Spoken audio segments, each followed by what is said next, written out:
As Executive Vice President, it is my pleasure to introduce today's commencement speaker. Dr. George R. Blumenthal became the 10th Chancellor of the University of California, Santa Cruz in September 2007 after serving as acting Chancellor for the previous 14 months.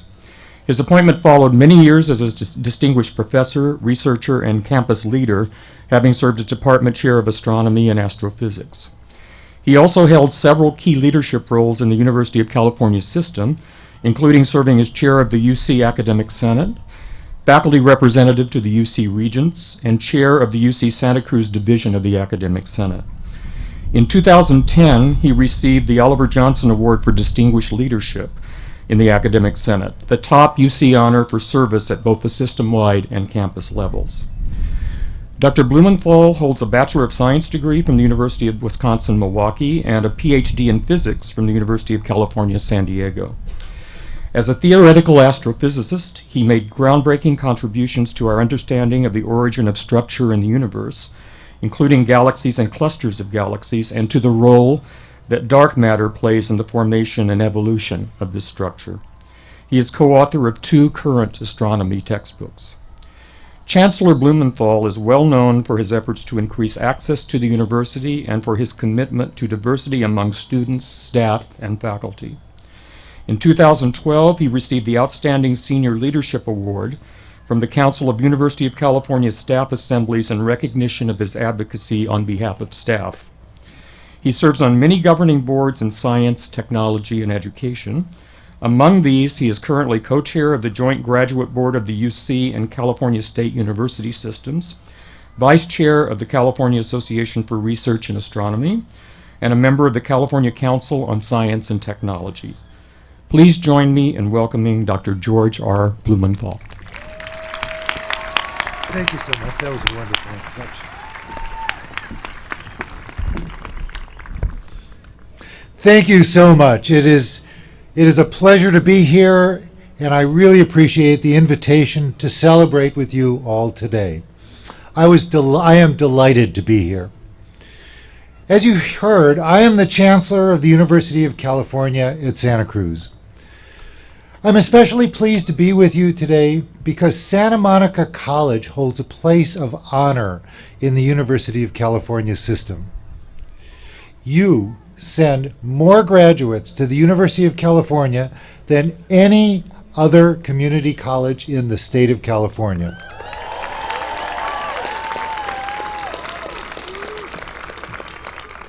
And Santa Monica College has been number 1 for 23 consecutive years.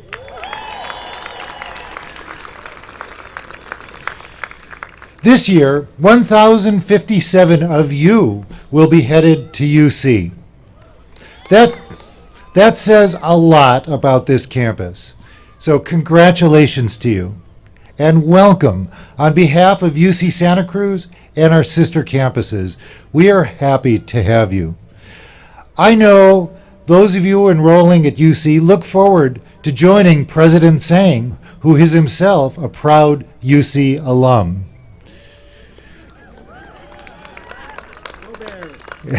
And we are certainly very proud of him, although I have to say that UC Berkeley's mascot, the Golden Bear, lacks a certain something compared to UC Santa Cruz's mascot, the Fighting Banana Slug.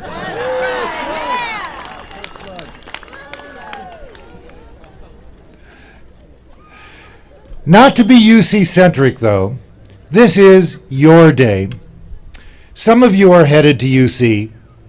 Some of you are headed to a Cal State campus.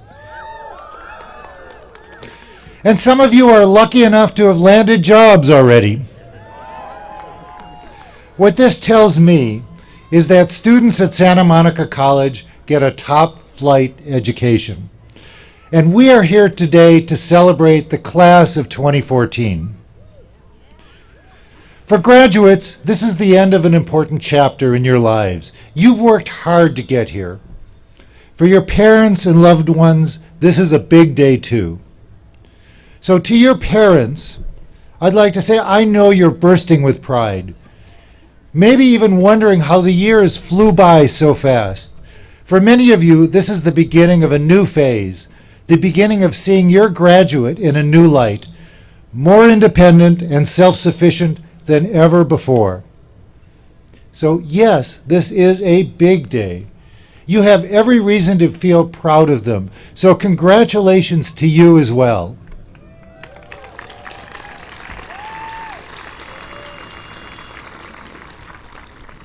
For you graduates, I want to share a few thoughts and a little advice and one request. But first, I'm guessing you're feeling a mixture of emotions today. On the one hand, relief and joy at having finally finished. On the other hand, a range of feelings from excitement to nervousness about what comes next. So let's talk about that for a moment. First, the joy. You're done. No wonder you're feeling great. See if you can relate to this story. Early in my career, I was reading student evaluations of my class, and I was very pleased because I came across one student who wrote that she had learned a lot in the course. She even went on to say that if she had only 1 hour left to live, she'd want to spend it in my class. That sounded pretty good to me. And then I kept reading, and I realized that what she had really said was, if I had only 1 hour to live, I'd spend it in your class because every hour in your class feels like an eternity.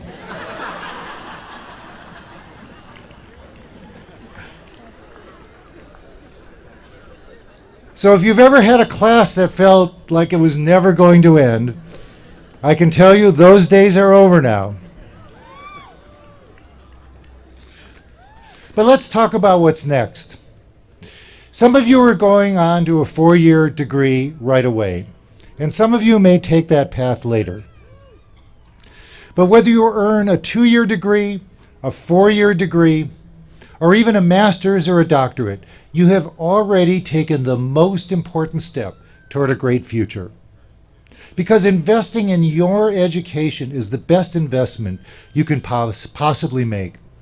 Your diploma is much more than a certificate framed on the wall. It is an important reminder that you have the discipline and the persistence to accomplish your goals. It is also an indicator that you'll be happier than your peers who aren't college graduates. Yes, actually, studies show that college graduates are happier, as well as healthier, more employable, better paid, and you'll live longer too. But keep this in mind. Around the world, only a handful of people graduate from college. So you are actually joining an elite club today.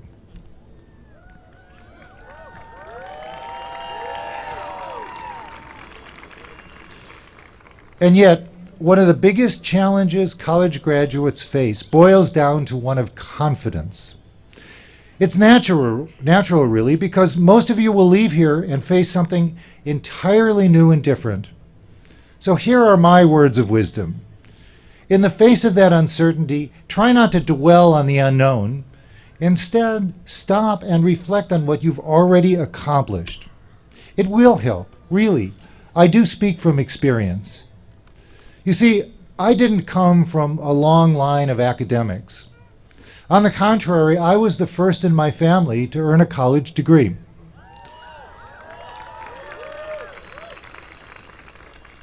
My parents owned a small business in Milwaukee, Wisconsin, but they made it clear to both my sister and me that we were expected to go to college, and we did.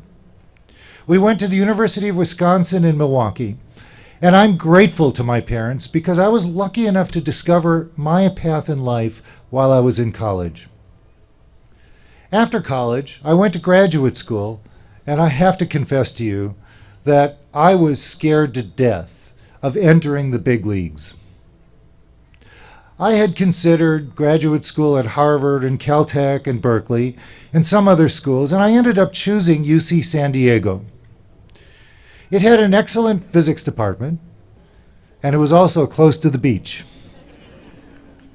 And it had a pretty good ratio of female to male students, which was important to me at the time.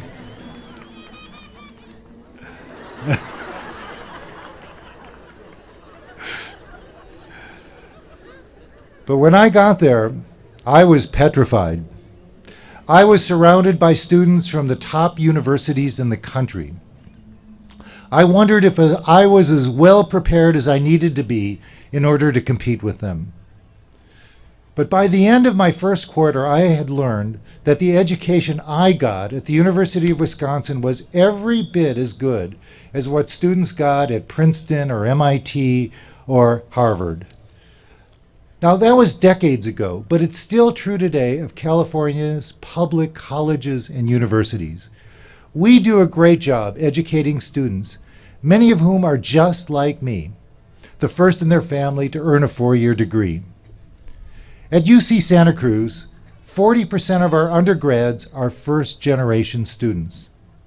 We are committed to offering an education that's relevant and of value in today's world for all of our students.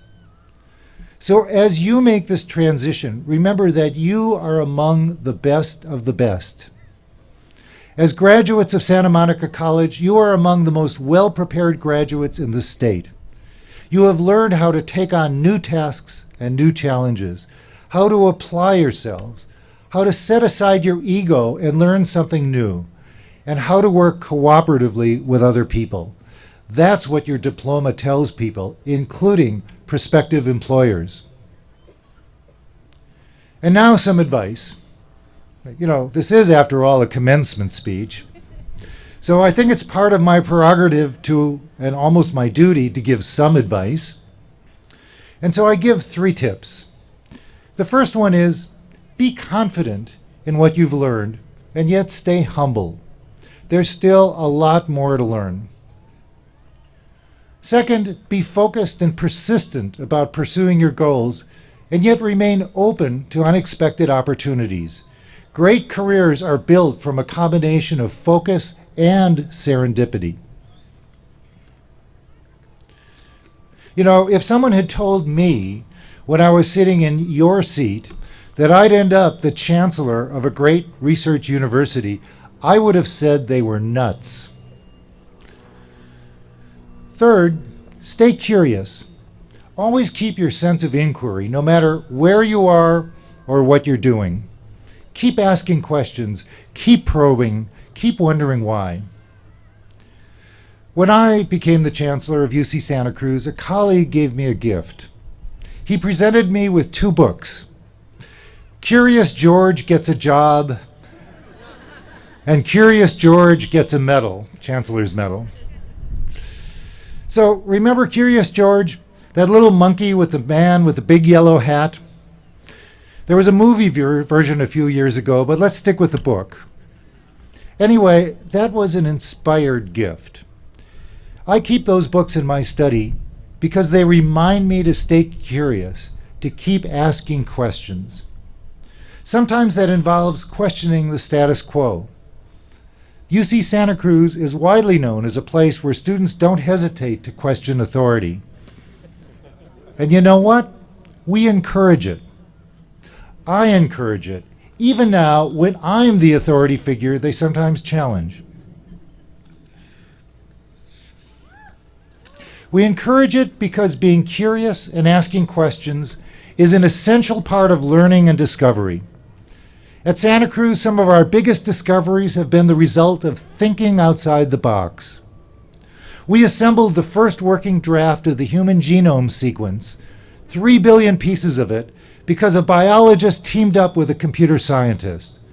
And now they're using that discovery to try to find a cure for cancer.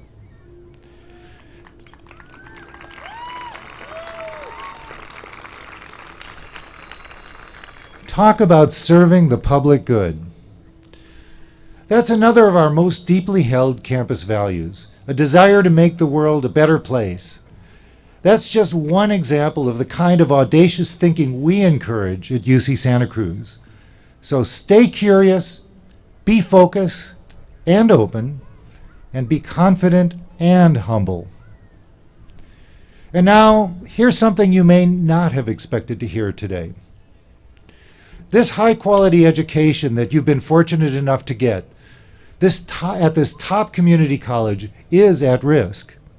Santa Monica College is a part of California's visionary system of public higher education, a system widely considered to be the best in the world. We have been a model for other states and for other countries.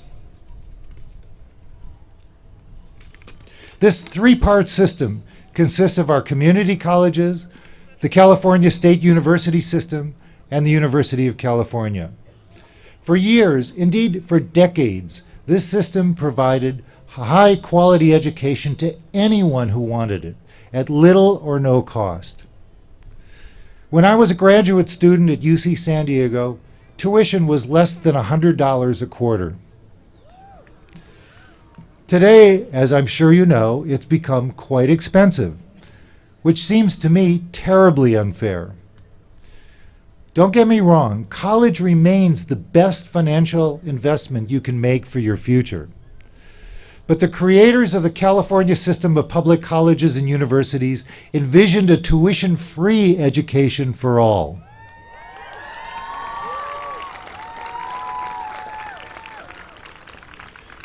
And today I have to ask, why are we placing such cumbersome barriers before today's students? Why are we burdening a generation with student loan debt? I think it should be just the opposite. College campuses are idea factories. They are opportunity factories that open doors for thousands of students every year. College is where we learn to think broadly. I remember my freshman English class. I was writing papers and I thought, I was doing pretty well. I knew how to write. But I noticed that my friend was getting A's on every one of his papers and I was getting B's, even though his papers were full of grammatical errors and mine weren't. That's when I had the first of many aha moments in college. I realized that my friend's papers were full of good ideas. They were interesting. He had something worthwhile to say, certainly compared to my boring papers. And that's when I learned that good writing depends on content as well as style. Those insights are what college is all about. I think we should be preserving this incredible system of colleges and universities, carrying the legacy forward for our children and our grandchildren. You, today's graduates, are tomorrow's leaders. You've benefited from this system, so I'm going to ask you to fight for it, help preserve it, give back. To make sure quality education is available for future generations, make your voice heard in Sacramento and in Washington, D.C.